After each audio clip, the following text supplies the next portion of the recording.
Hey guys, welcome to the fourth module of the virtual assistant world. I'm Jam and I will be your host. I will be your trainer for today.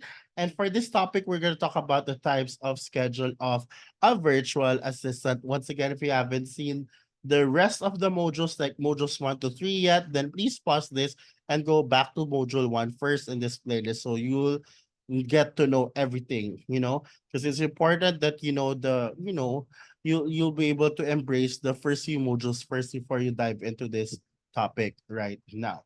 Now, once again, if you are not part of Barangay VA community yet, go ahead and join Barangay VA community by clicking the link in the description box so you know how to maximize this community for your advantage and get access to our free VA course after.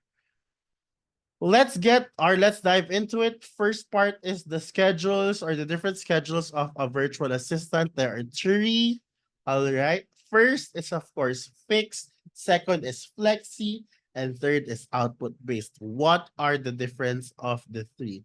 When you say fixed, okay, you are working regularly on a regular work hours based on the client's time zone. So it's like working in an office 8 to 5 job. Instead, your time zone is based on the time zone of your client. For example, if it's Eastern time, then you are working for 8 hours regularly every day, 5 days a week, during the night shift or at night. You're doing the night shift. If your client is from Australia, then most likely you're working early as 5 or 6 a.m. in the morning.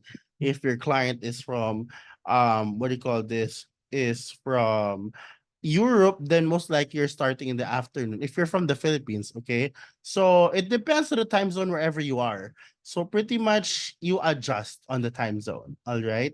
Next is flexi, where you can work anytime, anywhere. It depends, okay? But with a time tracker. All right. With a time tracker, um, you have deliverables per week. So you just have to make sure that you accomplish all deliverables within the week, meet all deadlines, okay, and finish that specific hours.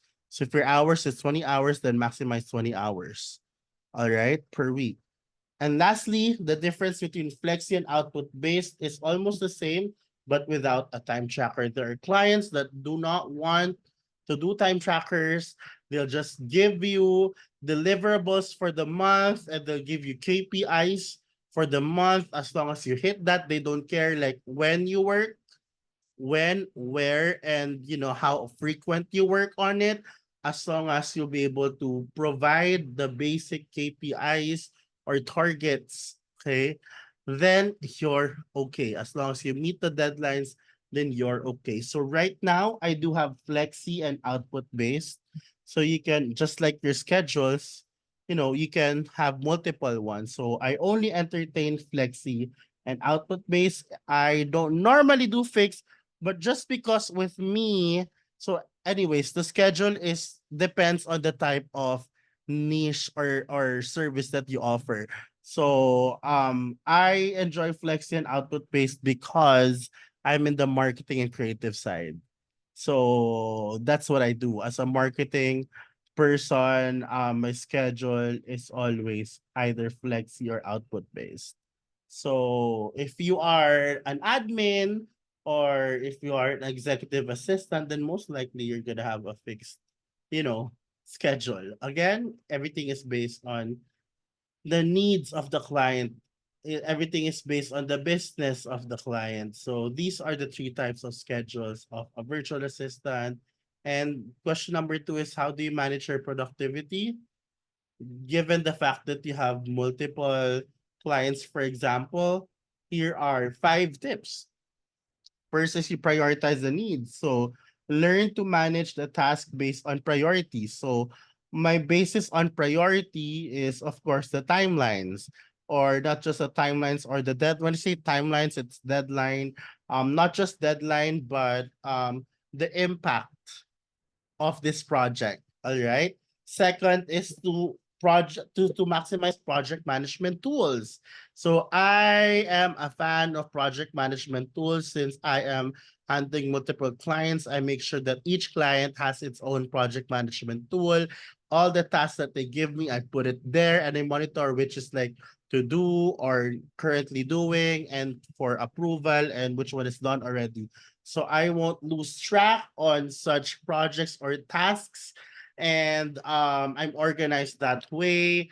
And there are a lot of free tools online. You can do Airtable, Notion, Monday.com.